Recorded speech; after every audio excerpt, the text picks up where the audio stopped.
before going back to cleaning the espresso machine. The next day it would be ready to create coffee concoctions for our regulars who always showed up first thing in the morning. As I passed, I noted a few more strands of silver glinted from his beard and along his temples. The Honeybee was Ben's second career, after he'd retired as Savannah's fire chief. It perfectly suited his outgoing personality and flair for business. I would be eternally grateful that he and Lucy had convinced me to bring my pastry school training from Akron, Ohio to Georgia to start up the bakery. Life was certainly different than it had been before I'd relocated almost 3 years ago. For one thing, I'd learned I was a hereditary Hedgewitch like Lucy, and that my parents both had magical gifts that they'd hidden from me my entire life. Now I knew who I truly was, and why I hadn't fit in for so long. I had heart-filling friendships and 5 witchy mentors in the Spellbook Club, a deepening adoration for the richly quirky city of Savannah, and a charmingly updated carriage house in Midtown. Best of all, 2 months ago, I'd married the love of my life, Declan McCarthy. Life was good. No, make that great. I smiled to myself as I scanned the few customers, lingering over steaming cups and empty plates scattered on the blue bistro tables. The late afternoon sun cut through the cafe curtains that framed the front windows, where a local artist had painted a cartoon graveyard scene. The skeleton hand reaching out of the ground toward a headstone marked with R.I.P. You Are Next looked more comical than scary, and the floating ghosts reminded me of friendly little Casper.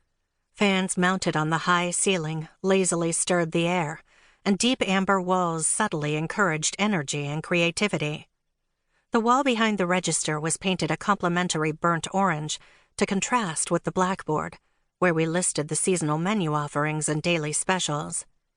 Fake cobwebs festooned the edges of the sign and dripped from the corner of the glass case full of row upon row of delectable pastries.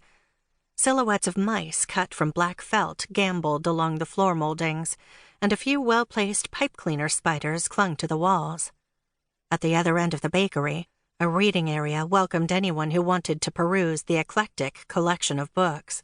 Customers were welcome to take any volume they might need or want, or leave behind a title someone else might like. The selection was always full, varied, and interesting.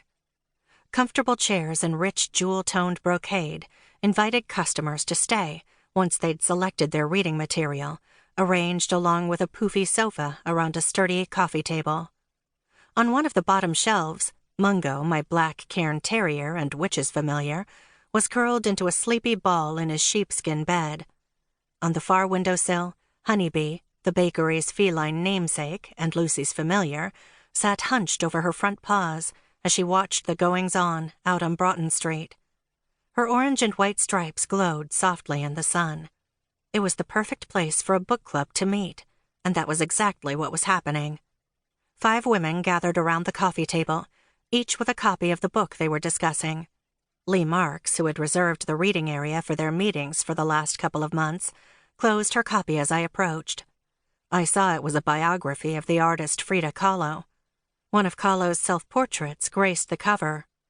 Since Lee was the owner of the Marks Gallery and a formidable artist in her own right, I wasn't surprised at her book group's choice. "Can I get anyone anything?" I asked. A freckled woman, whose coppery hair was several times brighter than my own short auburn locks, opened her mouth to speak. Lee cut her off. "We're good. You close in a few minutes, don't you?" The redhead frowned.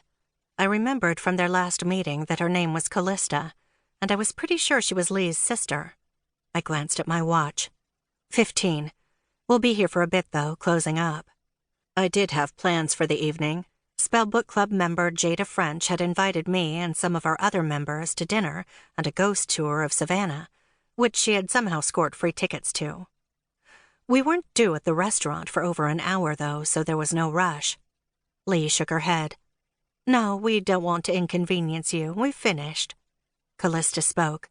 "But Lee, I still want to talk about Kahlo's pantheism and the almost surreal connection to nature her paintings evoke." She looked around at the group. 2 of the other ladies nodded. Their dark hair and facial features looked similar enough. They had to be related. Given the